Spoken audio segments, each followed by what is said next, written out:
नमस्कार। आज हम नर्सिंग के एक अहम पहलू पर थोड़ी गहराई से बात करेंगे।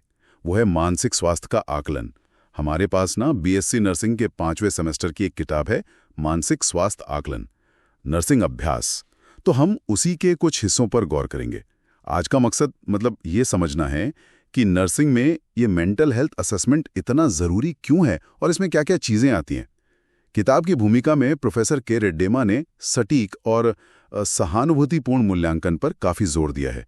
तो चलिए इसी नजरिए से देखते हैं। सवाल यह है कि नर्सिंग प्रैक्टिस में इसकी नींव इतनी गहरी क्यों मानी जाती है। देखिए, ये कई वजहों से बहुत ज़रूरी है और प्रोफेसर रेड्डेमा का इशारा भी इसी तरफ है। ये न सिर्फ नर्सिंग के छात्रों और जो प्रोफेशनल्स हैं उनको मानसिक परेशानी के शुरुआती संकेत पहचानने में मदद करता है, बल्कि एक अच्छी देखभाल योजना बनाने का आधार भी यही है। आप कह सकती हैं कि ये एक तरह का रोड मैप है जिससे पता चलता है कि इलाज का व्यक्ति पर क्या असर हो रहा है, कितनी प्रगति हो रही है, और सही डायग्नोसिस मतलब सही निदान तक पहुंचने में भी मदद मिलती है इससे। अच्छा, तो ये सिर्फ जानकारी इकट्ठा करना नहीं हुआ, ये तो देखभाल की पूरी रणनीति का एक अहम हिस्सा है। तो इसमें देखा क्या जाता है फिर? किताब में तो कई चीजों का जिक्र है। शुरुआत शायद बाहरी रूप रंग और बर्ताव से होती होगी, मतलब वो कैसे दिख रहे हैं, उनके हाव भाव, आई कांटेक्ट, ये सब। बिल्कुल, बाहरी संकेत अक्सर कहानी की शुरुआत करते हैं। इसमें व्यक्ति की साफ सफाई कैसी है, कपड़े कैसे पहने हैं, वो कैसे चलते फिरते हैं, उनकी शारीरिक हरकतें जिन्हें हम साइकोमोटर एक्टिविटी कहते हैं, और बातचीत के दौरान उनका रवैया कैसा है, कोऑपरेटिव है या नहीं, ये सब शामिल है। और हाँ, एक दिलचस्प बात हो सकती है, मान लीजिए कोई बिल्कुल सलीके से तैयार है, एकदम टिप टॉप, लेकिन उनकी नजरें कहीं टिक नहीं रही या वो बहुत बेचैन दिख रहे हैं, तो ये जो विरोधाभास है ना, यही अपने आप में एक सुराग हो सकता है। हाँ, ये छोटी छोटी बातें बहुत मायने रखती होंगी। और फिर बातचीत का तरीका, मतलब स्पीच, उसकी रफ्तार, आवाज, लहजा, क्या बातें लॉजिकल हैं, जुड़ी हुई हैं। सही, क्या वो बहुत तेज बोल रहे हैं या बहुत धीमे, आवाज बहुत ऊंची है या एकदम दबी हुई, क्या उनकी बातों में कोई तारतम्य है, कोई लॉजिकल फ्लो है, या वो एक विषय से दूसरे पर कूद रहे हैं। ये सब मतलब उनकी सोचने की प्रक्रिया की एक खिड़की की तरह हो सकते हैं। और किताब मूड और अफेक्ट के बीच के फर्क पर भी जोर देती है। मूड यानी व्यक्ति खुद कैसा महसूस कर रहा है, और इफेक्ट यानी हम उनके चेहरे या हाव भाव से क्या देख रहे हैं। ये जानना क्यों जरूरी है? हाँ, ये अंतर बहुत महत्वपूर्ण है। मूड उनका अपना अंदरूनी अनुभव है, सब्जेक्टिव, जो वो बताते हैं। अफेक्ट वो है जो हम बाहर से देखते हैं, उनके चेहरे के भाव भाव से हम महसूस करते हैं, ऑब्जेक्टिव। कभी-कभी इनमें तालमेल नहीं होता। जैसे कोई कह सकता है कि वो ठीक है, पर दिख बहुत उदास रहा हो। इस फर्क को समझना देखभाल के लिए बहुत अहम है। अच्छा, और इसी से जुड़ा हुआ है विचारों का मूल्यांकन। क्या सोच तर्क संगत है?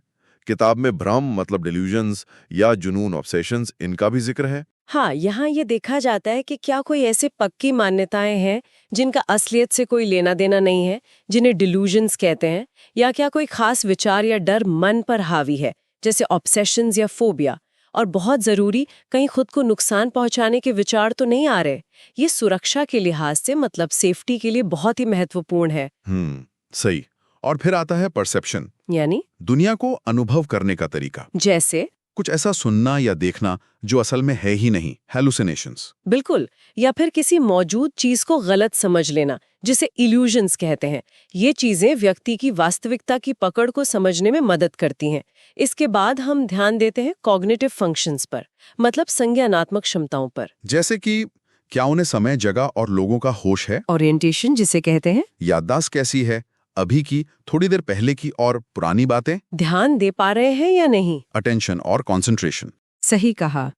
इसमें ध्यान केंद्रित करने की क्षमता यानी कंसंट्रेशन, चीजों का मतलब समझने की योग्यता, एब्स्ट्रैक्ट थिंकिंग, और सही गलत का अंदाजा लगाने की क्षमता, जजमेंट, ये सब भी शामिल है।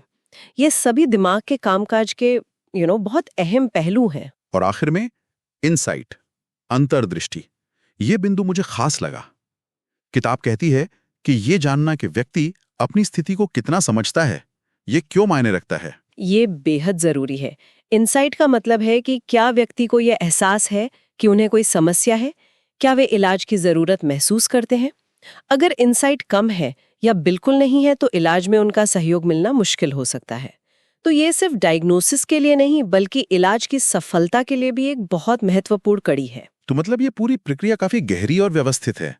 इसे करने के लिए मेंटल स्टेटस एग्जामिनेशन MSE जैसे तरीके भी बताए गए हैं किताब में। हाँ, MCE जैसे जो स्टैंडर्ड तरीके हैं वो एक ढांचा जरूर देते हैं, एक स्ट्रक्चर। जी। लेकिन सबसे कारगर औजार जो है वो है कुशल बातचीत, क्लिनिकल इंटरव्यू।